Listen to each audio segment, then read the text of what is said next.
अस्सलामु अलैकुम वरहमतुल्लाहि वबरकातुहू। दोस्तों, मैं निशात अहमद आप तमाम साथियों का बहुत बहुत इस्तकबाल करता हूं, खैर मकदम करता हूं, वेलकम कर। और वीडियो क्लियर है तो एक मर्तबा चैनल को सब्सक्राइब करके घंटी वाले आइकन को प्रेस कर नोटिफिकेशन को ऑल कर लीजिएगा। न कर तकदीर का शिकवा मुकद्दर आजमाता जा, न कर तकदीर का शिकवा मुकद्दर आजमाता जा, मिलेगी खुद ब खुद मंजिल कदम आगे बढ़ा। हल करना है। प्लीज एक बार वीडियो को साथियों लाइक कर देंगे सभी लोग। और दोस्त, पढ़ने के दौरान सबसे अहम होता है आवाज बुलंद पढ़ना, मतन के माना को समझना और मतन के सभी लफ्जों को पढ़ना, रवानी से पढ़ना। तो देखिए, लिखने का मतलब होता है साथियों अपने तजर्बात को लिखना, अपने तजर्बात को लिखना, अपने तजर्बात को लिखना लिखने का मतलब होता है। अगर आपको यह पूछ ले पढ़ने का मतलब क्या होता है, तो पढ़ने का मतलब होता है माना को अखज करना, माना को अखज करना। बात समझ रहे हैं? और साथियों, बोलने का मतलब क्या होता है? बोलने का मतलब होता है सही जगह पर सही लफ्जों का आप इस्तेमाल करना। तो पढ़ने के दौरान सबसे अहम क्या होता है? मतन के माना को समझना। ऑप्शन नंबर बी वाला राइट हो जाएगा। मान लीजिए कुछ लोग बोलते हैं ना, अरे उर्दू तो हमको आती है। उर्दू आती है, ठीक है, उर्दू इबारत में पढ़ना आता है, उसका माना समझना आता है। मान लीजिए हम ही को उर्दू आ रही है, ये ना आ रही है। BOMS का जो लोग डिग्री लेते हैं उनको भी उर्दू में पढ़ाई जाती है, और डॉक्टर साहब, अब उनकी किताब हम पढ़ेंगे तो हम कह देंगे कि हमको आती है? जी नहीं, उनके माना को हम नहीं समझ पाएंगे। तो पढ़ने का मेन अर्थ होता है माना को समझना, न कि उसकी रीडिंग देना, यह नहीं होता है। तो पढ़ने में साथियों सबसे अहम क्या होता है? मतन के माना को समझना। ठीक है, चलिए अगला क्वेश्चन है आपके स्क्रीन पर। तख्लीकी महारतें हैं सुनना और बोलना, बोलना और लिखना, पढ़ना और लिखना, और उसके बाद साथियों आपका है सुनना और पढ़ना। देखिए, जबान की टोटल कितनी महारतें हैं? तो मैंने आपको बताया था कि 4 महारतें हैं। सबसे पहले आएगा सुनना, उसके बाद आएगा बोलना, उसके बाद साथियों आपका आएगा पढ़ना, और उसके बाद क्या आएगा? आपका लिखना। उसके बाद आपका लिखना। इसमें से साथियों जो 2 महारत है वो अपने विचार को या अपने ख्यालात को आप दूसरों तक जाहिर करने के लिए करते हैं। 2 महारत, उसी 2 महारत को बोलते हैं तख्लीकी महारत। तो देखिए, आप अपनी बात को कैसे व्यक्त कर सकते हैं? या तो बोलकर या तो लिखकर। तो बोलना और लिखना जो है ये महारत साथियों कहलाएगा तामीरी महारत, तामीरी महारत। और इसी बोलना और लिखना को तामीरी महारत भी बोलेंगे और इसको तख्लीकी महारत भी बोलेंगे। ठीक है, चूंकि इससे हम अपने ख्यालात, अपने जज्बात को दूसरों तक पहुंचाते हैं, और इसी को बोला जाता है साथियों अभिव्यक्तिकात्मक कौशल या फिर अभिव्यंजनात्मक कौशल। ठीक है, किसको बोला जाता है? तो आपका बोलना और लिखना। इसके द्वारा हम अपने ख्यालात, अपने जज्बात को हम क्या करते हैं? दूसरों तक पहुंचाते हैं। उसके बाद आपका क्या बच गया? तो आपका बच गया दोस्तों सुनना और पढ़ना। तो देखिए, सुनकर और पढ़कर हम दूसरे के ख्यालात, दूसरे के जज्बात को समझते हैं। तो इसीलिए इसको बोलेंगे अखजी महारत। क्या बोलेंगे? अखजी महारत। और या फिर हम इसे ही बोलते हैं तहसीली महारत। क्या बोलते हैं? तहसीली महारत। या फिर हम इसे ही बोलते हैं हुसूली महारत। क्या बोलते हैं? हुसूली महारत। और इसी को साथियों हिंदी में बोला जाता है गरहनात्मक कौशल। क्या बोला जाता है? गरहनात्मक कौशल। तो हमको पूछा गया है क्या? तख्लीकी महारत। तो तख्लीकी महारत क्या क्या होगा? तो तख्लीकी महारत बोलना और लिखना। तो बोलना और लिखना कहां पर है? ऑप्शन नंबर बी वाला आपका राइट हो जाएगा। ठीक है, चलिए उसके बाद आगे है अगला क्वेश्चन आपके स्क्रीन पर है। खुलासा बयान करना हो सकता है पढ़ने के बाद का काम, पढ़ने से पहले का काम, लिखने के बाद का काम, लिखने से पहले का काम। देखिए, खुलासा बयान करना, खुलासा का मतलब क्या होता है? समरी यानी सारांश। एक बात बताइए, खुलासा कब बयान होता है? कोई आदमी आया पढ़ाने, पहले ही बयान कर दिया जाएगा, या खुलासा जब पूरे चैप्टर को समाप्त होगा उसके लास्ट में ना रहता है खुलासा? तो खुलासा बयान जो है ये पढ़ने के बाद का काम है। कब का काम है? पढ़ने के बाद का काम है। तो ऑप्शन नंबर जो है आपका ए वाला क्या हो जाएगा? राइट हो जाएगा। ठीक है, अगला क्वेश्चन आपके स्क्रीन पर है, साजिदा किसी किताब के औराक को पलटकर देख रही है, इस तरह वो क्या कर रही है? तस्वीरें देख रही है, संजीदगी से पढ़ रही है, किसी मखसूस चीज की तलाश कर रही है, सरसरी मुताला कर रही है। साजिदा किसी किताब के औराक, वरक की जमा औराक, यानी कि किसी किताब के साथियों साजिदा जो है वो वरक को पलट रही है। तो इसका मतलब यह होता है कि किसी भी किताब के वरक को पलटने का अर्थ यह हुआ कि वो कोई खास चीज को खोज रही है। तो आपका होगा किसी मखसूस चीज की तलाश कर रही है। ठीक है, अब कहिएगा सर सरसरी मुताला क्यों नहीं होगा? अगर उसमें यह रहता कि साजिदा किसी खास या मखसूस चीज को तलाश कर रही है तब होता सरसरी मुताला, लेकिन यहां पे केवल कहा गया कि किसी किताब के औराक को उलट पलट कर रही है, तो कोई मखसूस चीज तलाश कर रही है। ऑप्शन नंबर जो है सी वाला आपका राइट हो जाएगा।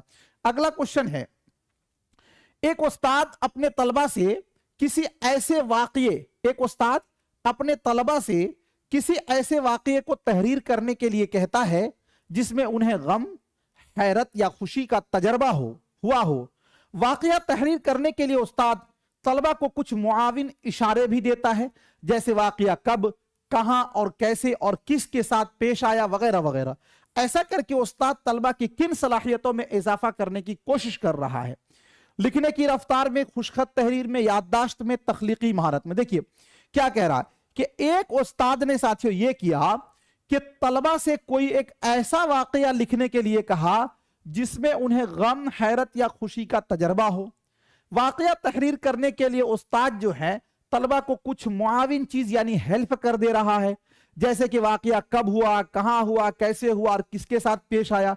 ऐसा करके उस्ताद तलबा के किन सलाहियतों को इजाफा करने की कोशिश कर रहा है? देखिए बात समझिए, उस्ताद ने जब साथियों यह कहा कि आप जो है एक ऐसे इस किस को लिखिए जिसके अंदर गम भी हो, खुशी भी हो जी, तो वो क्यों कह रहा है? वो आप जो है अपनी अपने जो है जो आपने अनुभव किया है, जो अपने आपके फीलिंग है उसको ना आप बयान कर रहे हैं। तो जब आप नई चीज को लिख रहे हैं गोया के जिसके अंदर गम हो, खुशी हो, तजर्बा हो, तो तजर्बा कब होगा? जब आप उस चीजों को महसूस किए होंगे तब ना तजर्बा होगा, यानी वो आपका अनुभव क्या चीज होगा। तो साथियों अनुभव यानी कि आप वहां पर उस्ताद जो है वो आपके तख्लीकी चीजों को ये कर रहा है, यानी उस्ताद जो है वो तख्लीकी तहरीर, यानी चूंकि तख्लीकी तहरीर का मतलब है कि जब आप अपने अनुभव को साझा करेंगे तो ये आपका अनुभव होगा, न कि मेरा होगा। और अनुभव जो आपका होगा तो यही होगा रचनात्मक कौशल को बढ़ावा देना, है ना, जो कि साथियों मेन पॉइंट है। तो ये आपका होगा तख्लीकी तहरीर। ठीक है जी, ऑप्शन नंबर जो है डी वाला राइट हो जाएगा। चलिए उसके बाद ऐसे भी आप देखिएगा इसमें तो लिखने की रफ्तार हो ही नहीं सकता है, खुशखत तहरीर का मतलब ही कुछ नहीं बनता है, याददाश्त में यह भी नहीं बनेगा, तो आपका ऑप्शन नंबर डी ही ऑप्शन है।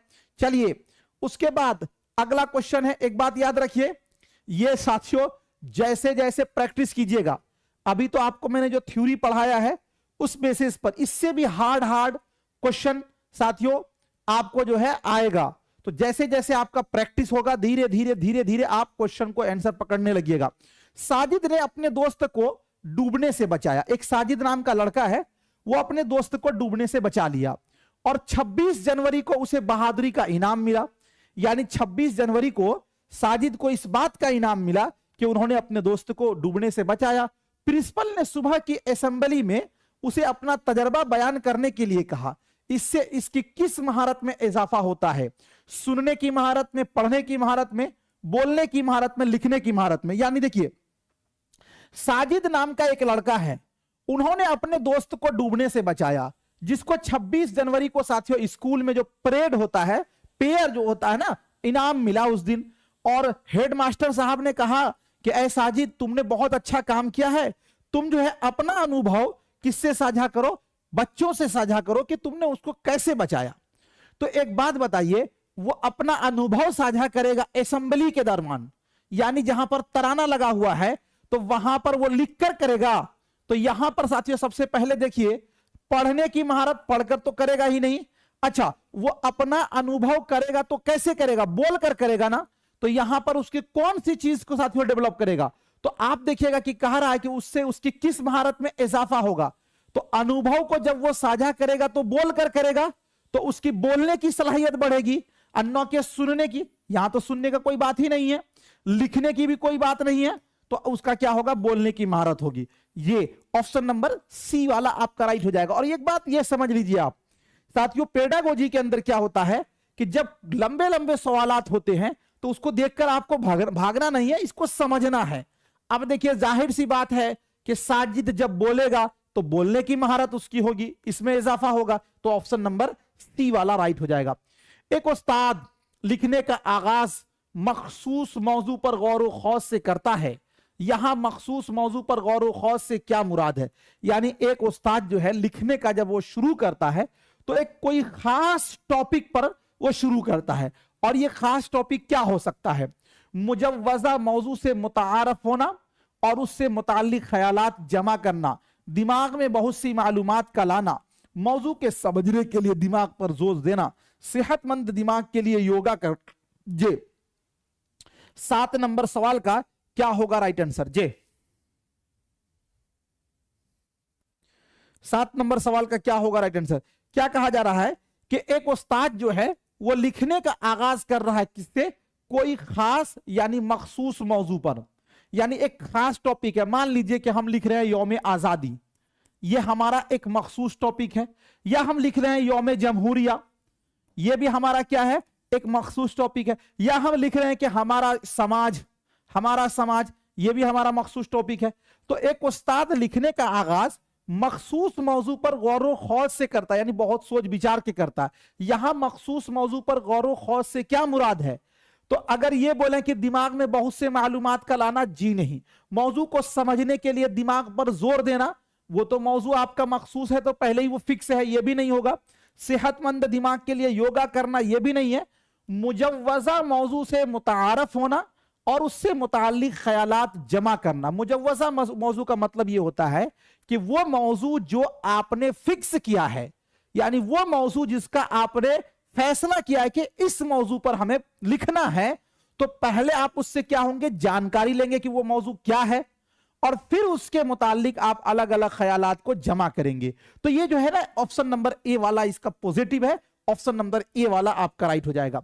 अगला क्वेश्चन, कहानी पढ़ते वक्त चौथी जमात की राबिया का साबका किसी गैर मानूस लफ्ज से पढ़ता है तो उसे क्या करना चाहिए? लफ्ज को नजरअंदाज करे, सियाक के मुताबिक उसका माना कयास करे, किसी से उस लफ्ज का माना पूछे, लुगत में इस लफ्ज का माना देखे। यानी देखिए कहानी को पढ़ रहा है, कहानी को पढ़ते वक्त एक चौथी क्लास की राबिया नाम की एक लड़की है, और उसको पढ़ते पढ़ते पढ़ते पढ़ते एक गैर मानूस लफ्ज आया। गैर मानूस लफ्ज वो लफ्ज जिसका उसको माना पता नहीं है। तो उस सूरत में आप क्या करेंगे? मान लीजिए कि साथियों अभी आप मोबाइल चला रहे हैं, अब मोबाइल चलाते चलाते उसमें इंग्लिश में कोई मैसेज आता है, आपको पता नहीं होता है, आप थोड़ा सा इंग्लिश अगर आपको नहीं आती है, आगे पीछे आप दिमाग लड़ाते हो कि अरे क्या है, आप आगे पीछे करके आप मैसेज का माना समझ लेते हैं। आगे पीछे जो करके समझे, यानी अगर किसी लफ्ज का माना आपको पता नहीं है तो आगे पीछे जो करेंगे तो वो खुद से करेंगे ना, और जब खुद से कीजिएगा तो आपका साथियों जो खुद से आगे पीछे करके यानी माना समझने का सलाहियत बढ़ेगा। एक में कीजिएगा, दो में कीजिएगा, तीसरे में कीजिएगा, चौथे में आपका ऑटोमेटिकली हो जाएगा। तो यहां पर जो गैर मानूस लफ्ज आया है, अगर हम लफ्ज को नजरअंदाज कर देंगे तो उसका तो माना का पता नहीं चलेगा, किसी से उस लफ्ज का माना पूछ लेंगे। एक बात बताइए, किसी से कब तक पूछेंगे? जबकि हमको एनसीएफ 2005 ये कहता है कि खुद से करना है, तो किसी से पूछने का हमारी सलाहियत नहीं बढ़ेगी, निखार नहीं होगा, तो ये वाला भी नहीं होगा। लुगत में उस लफ्ज का लुगत में माना देखेंगे तो उससे हमारी सलाहियत बढ़ेगी, सोचने का क्षमता बढ़ेगा, नहीं ना बढ़ेगा, ये भी नहीं होगा। सियाक के मुताबिक उसका माना कयास करेंगे। सियाक का मतलब होता है संदर्भ के अनुसार। जैसे आपके मोबाइल में मैसेज आता है, आपको इंग्लिश नहीं आती है, तो आप क्या करते हैं? आप आगे पीछे करके माना को पता करते हैं, तो वही संदर्भ हुआ, वही सियाक हुआ। तो यहां पर भी अगर कोई ऐसा लफ्ज आ गया जिसका राबिया को माना पता नहीं है, तो वो उसको सियाक में करेंगे। अच्छा, सियाक में क्यों करेंगे? सियाक में इसलिए करेंगे कि उसमें खुद से करने का फीलिंग होगा, उसमें खुद से करना होगा, इसीलिए तो ये आपका जो है ऑप्शन नंबर बी वाला आपका क्या हो जाएगा, राइट हो जाएगा। जे उसके बाद आगे है जे,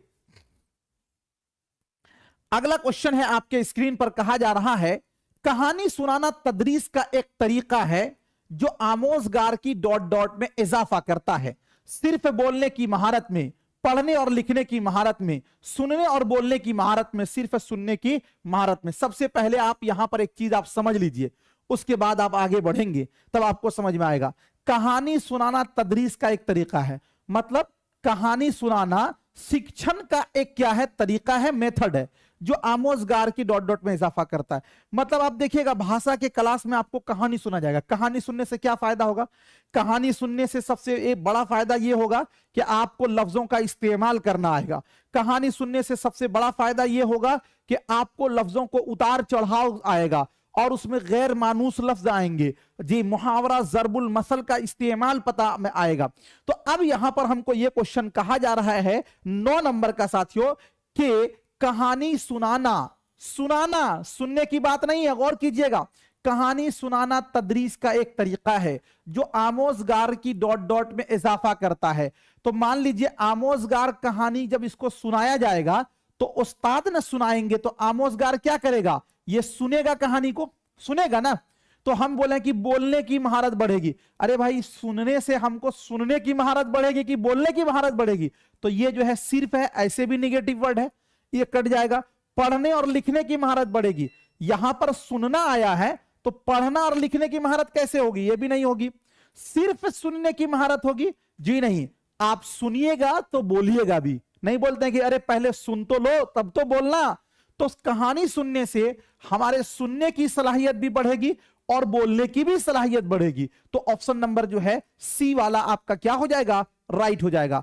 ऑप्शन नंबर जो है सी वाला आपका क्या हो जाएगा, राइट हो जाएगा। जबान की महारतों को बेहतर तौर पर सीखा जा सकता है, यानी जो भाषा के स्किल हैं उसको हम कैसे बेहतर से बेहतर सीख सकते हैं। चैलेंज से पुर और मिकनाकी मश्क के जरिया, महज तहरीर और इम्तिहान और तफवीजात के जरिया, जब उन्हें अलग पढ़ाया जाए, यानी एक वक्त पर एक महारत, अगर चारों महारतों की तदरीस मरबूत तरीका से हो। देखिए क्या कहा जा रहा है कि जो जबान की महारत है, तो जबान की कितनी महारत है साथियों, 4 महारत है। कौन कौन से, सुनना, बोलना, और उसके बाद आपका पढ़ना, और उसके बाद आपका लिखना। कहा यह जा रहा है कि अगर इस चारों महारत को हम बेहतर तौर पर सिखाया जाए तो कैसे सिखाया जा सकता है। हम ये बोलें कि चैलेंज जैसे पुर और मिकनाकी मश्क, यानी खूब बहुत ही चैलेंज भरा काम है, तो ये तो हमारा आंसर गलत हो जाएगा। महज तहरीरी इम्तिहान और तफवीजात के जरिया, यानी हम इस चारों महारत को उस तौर पर सिखा सकते हैं कि केवल और केवल तहरीरी आपका इम्तिहान लिया जाए, यानी लिखावट। तो बताइए लिखावट से सुनना कहां से बेहतर होगा भाई, लिखावट से बोलना तो बेहतर नहीं होगा, तो ये वाला भी आपका गलत हो जाएगा।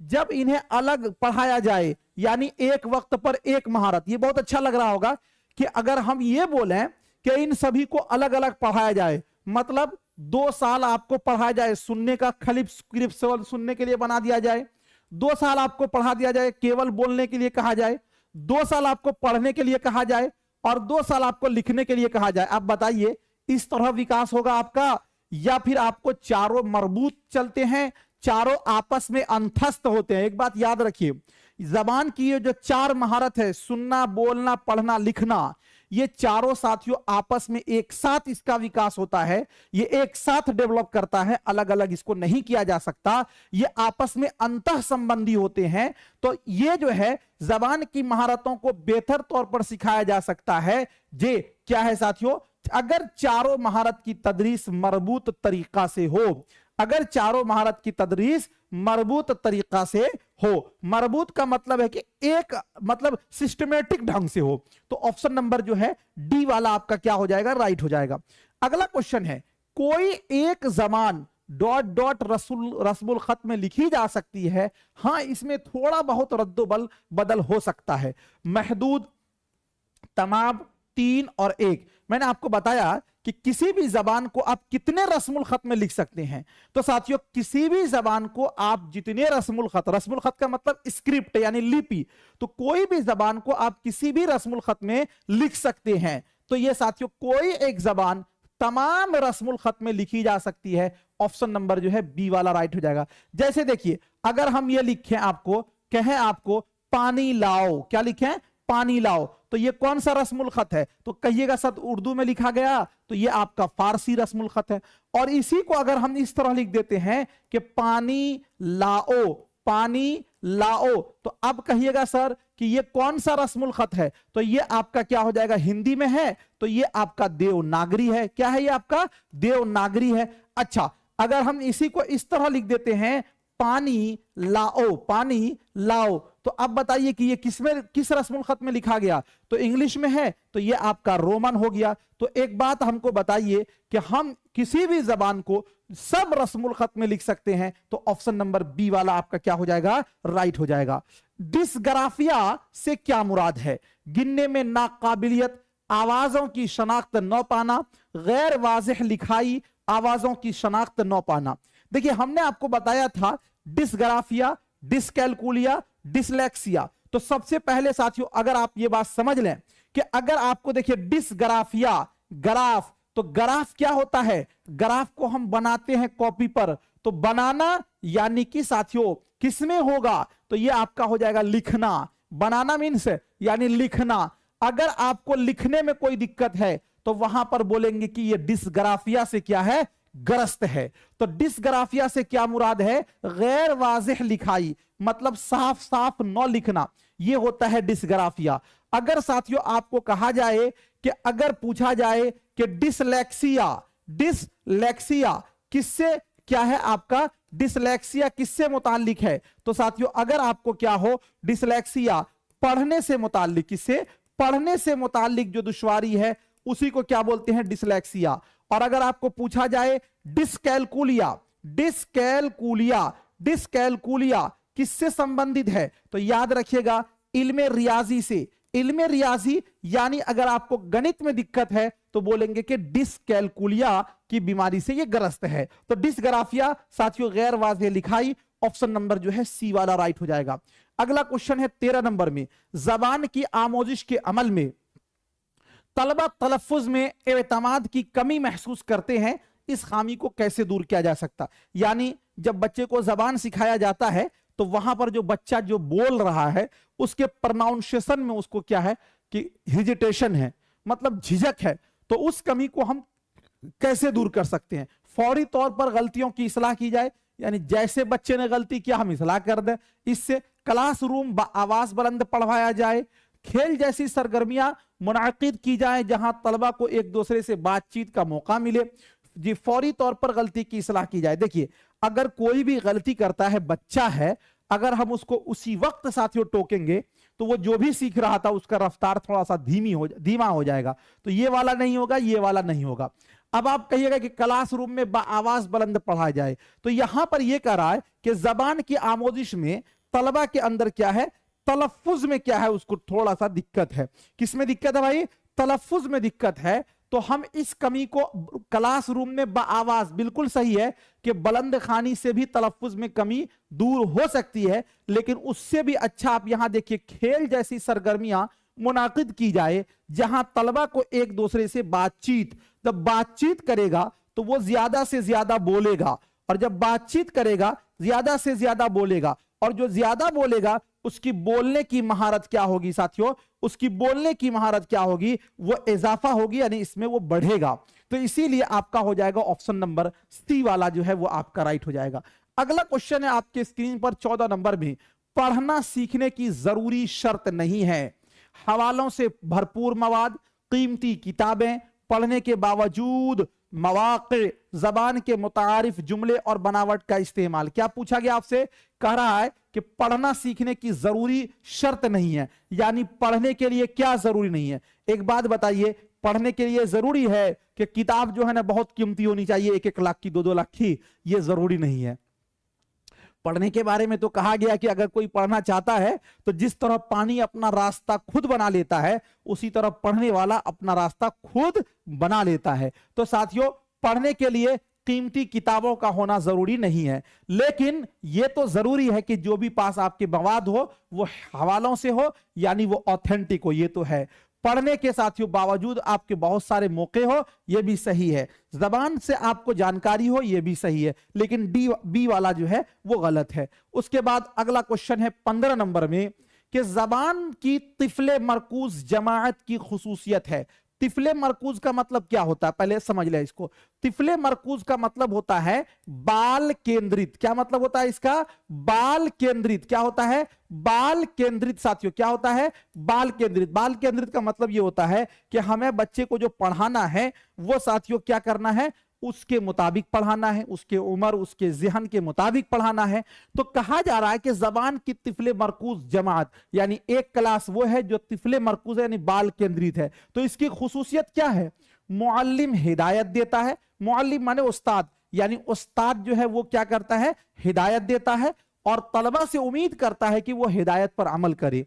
मुअल्लिम हर दिन जांच का मंसूबा बनाता, यानी जो टीचर है ना डेली जो है ना वो जांच का क्या कर रहा है? रूटीन बना रहा है। तलबा प्रोजेक्ट तैयार करने के वाले इनफरादी तौर पर काम करते हैं, यानी तलबा जो है ना वो अलग अलग काम कर रहे हैं। तलबा तकसीरी ज़हानत वाले कामों के जरिया तलबा हदफ जबान में तामुलात करते हैं। यानी देखिए, तलबा तकसीरी ज़हानत वाले, तकसीरी ज़हानत का मतलब ये होता है कि अलग अलग दिमाग रखने वाले कामों के, यानी जिसमें बहुत सारा ये लगे, उसके लिए वो क्या कर रहे हैं? हदफ जबान।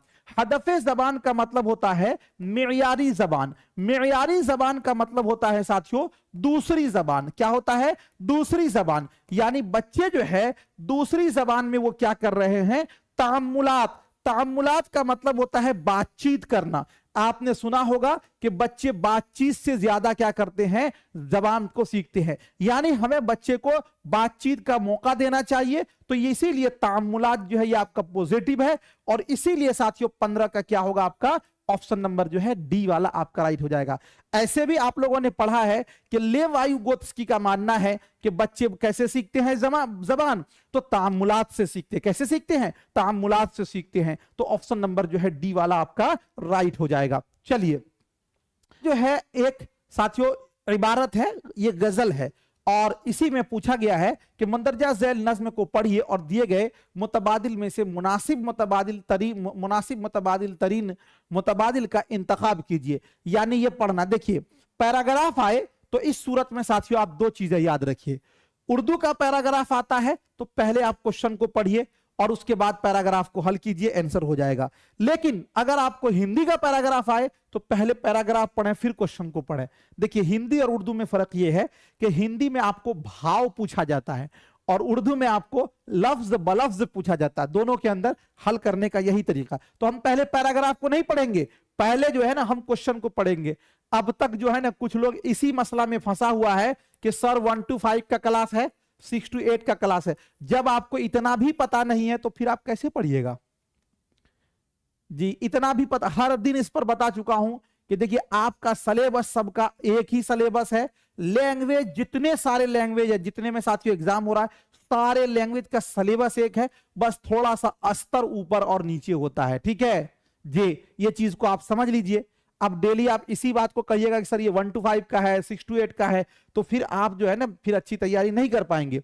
चलिए, गर जग में सूरज ना होता तो क्या होता भाई? गर जग में सूरज ना होता, पौधे नहीं पनपते, मुर्ग बांग न देते, रात ही रात होती दिन न निकलता। तो चलिए देखते हैं क्या होगा। देखिए, पहले ये नज्म है और इसको आप ध्यान से देखिए। अगर न होता सूरज जग में दिन ही कहां निकलता, यानी ये कह रहा है कि सूरज अगर नहीं होता तो दिन नहीं निकलता। एक बात तो ये कही जा रही है। मुर्गा भी सोता ही रहता, बांग कभी न देता। मुर्ग भी सोता रहता, बांग कभी न देता। कभी फलक पर घटा न होती, कभी न बारिश होती। यानी अगर सूरज नहीं होता तो आसमान पर घटा भी नहीं होती और बारिश भी नहीं होती। बारिश का मौसम न होता, कैसे कोयल गाती। अगर न होता सूरज जग में, यहां पर आ गया, पौधे कहां पनपते, यानी पौधे भी नहीं पनपते अगर सूरज नहीं होता। सूरज में गर्मी न होती, आम कहां से पकते, है ना। तो अब देखिए इसी को यहां पर कहा गया है, अगर जग में सूरज ना होता तो क्या होता, पौधे नहीं पनपते, बिल्कुल सही बात है। रात ही रात होती, दिन न हो निकलता, बिल्कुल सही बात है। मुर्ग बांग न देता, बिल्कुल सही बात है। तो इसका क्या होगा, ऑप्शन नंबर डी। देखिए एक बात याद रखिए कि आपको कभी भी पैराग्राफ का जो आंसर है अपने अनुसार मत दीजिएगा, पैराग्राफ के अनुसार दीजिएगा जो वहां पर होगा। चलिए उसके बाद अगला क्वेश्चन है, अगर सूरज में गर्मी ना होती तो फिर क्या होता, मोर हरगिज नहीं नाचता, आम हरगिज नहीं पकते, मौसम हरगिज न बदलते, कोयल हरगिज न गाती। अगर सूरज में गर्मी न होती तो, अगर सूरज में गर्मी न होती तो, यहां पे देखिए लिखा हुआ है और अभी यहां पर आप देखिएगा तो आपको मिल जाएगा क्या पूछा गया है। अगर सूरज में गर्मी न होती तो, यहां पे देखिए, कभी फलक पर घटा न होती, कभी न बारिश होती, बारिश का मौसम न होता, कैसे कोयल गाती। अगर न होता सूरज जग में पौधे कहां पनपते, सूरज में गर्मी न होती आम कहां से पकते। सूरज में अगर गर्मी न होती तो आम कहां से पकते, यानी आम नहीं पकते, यही बात है ना यहां पर, आम कहां से पकते। तो देखिए अब इसका आंसर जो है आपको मिल जाएगा कि अगर सूरज में गर्मी न होती तो क्या होता, मोर हरगिज नहीं नाचता, गलत है। मौसम हरगिज न बदलता, गलत। कोयल हरगिज नहीं गाती, गलत। आम हरगिज नहीं पकते, यानी उसमें आम पकने की बात है, इसीलिए ऑप्शन नंबर बी वाला आपका राइट हो जाएगा। अगला क्वेश्चन है 18 नंबर में, अगर माहताब रोशन न होता तो, माहताब माने साथियों चांद जी, और पौधे नहीं पनपते, मौसम बदलते ही रहते, मौसम कभी न बदलते, आम हरगिज नहीं पकते। अगर माहताब रोशन न होता तो अब देखिए यहां पर इस, अगर माहताब,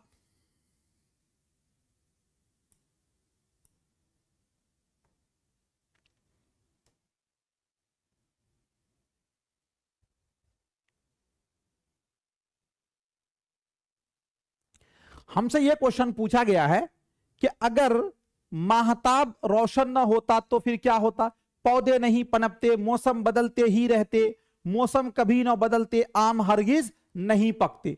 तो साथियों अगर माहताब रोशन न होता तो देखिए यहां पर आपको मिल जाएगा पैराग्राफ में, और यहां से पैराग्राफ में आपको मिल जाएगा। देखिए यहां पर लिखा हुआ है, माहताब रोशन न होता मौसम कहां बदलते, यानी माहताब रोशन नहीं होता तो मौसम नहीं बदलता, मौसम नहीं बदलता। कहां बदलते का मतलब नहीं बदलता।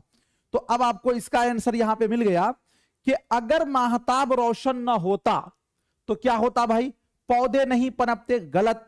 अच्छा, मौसम बदलते ही रहते, गलत। अगर आम हरगिज नहीं पकते, गलत। मौसम कभी ना बदलते, ये वाला होगा कि मौसम कहां बदलता, ये दिया हुआ है, ऑप्शन नंबर सी वाला आपका राइट हो जाएगा। आसमान का मुतरादिफ है, पलक है, झटक है, और उसके बाद जो आपका मलक है और फलक है। तो आसमान का मुतरादिफ होता है फलक, ठीक है। ऑप्शन नंबर डी वाला जो है वो आपका राइट हो जाएगा। अगला क्वेश्चन है आपके स्क्रीन पर, माहताब का माना क्या होगा।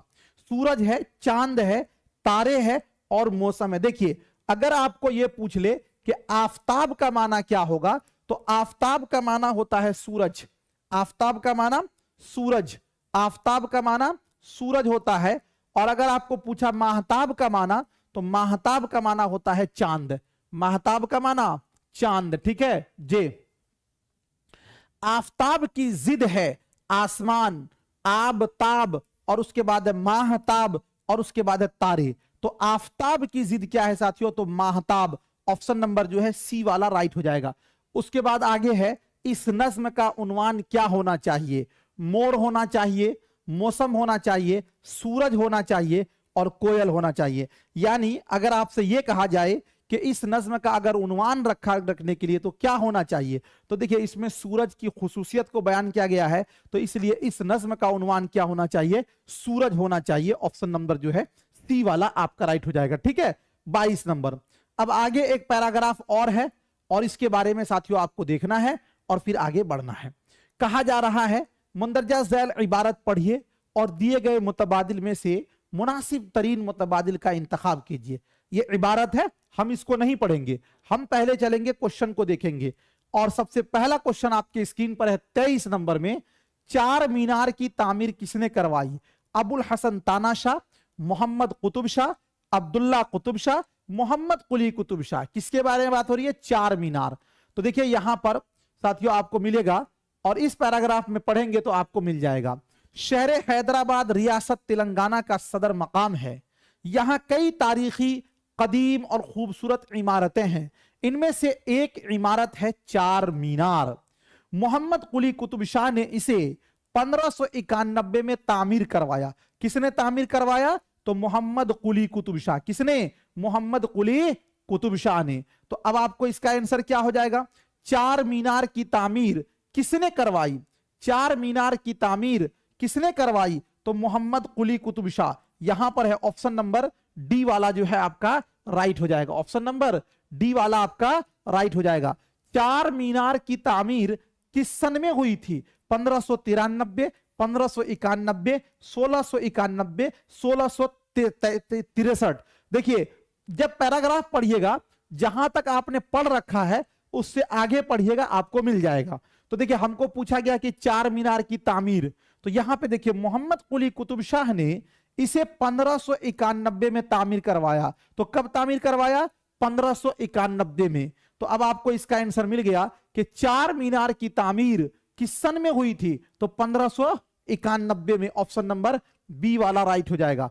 अगला क्वेश्चन है 25 नंबर में, सालार जंग म्यूजियम के मुकाबिल कौन सी इमारत है? स्टेट सेंट्रल लाइब्रेरी, अदालत आलिया, दवाखाना उस्मानिया और बिरला मंदिर। सालार जंग म्यूजियम के मुकाबिल कौन सी इमारत है? तो देखिए जहां से आपने पैराग्राफ पढ़ा है उसके आगे से पढ़िएगा, तब आपको समझ में आएगा।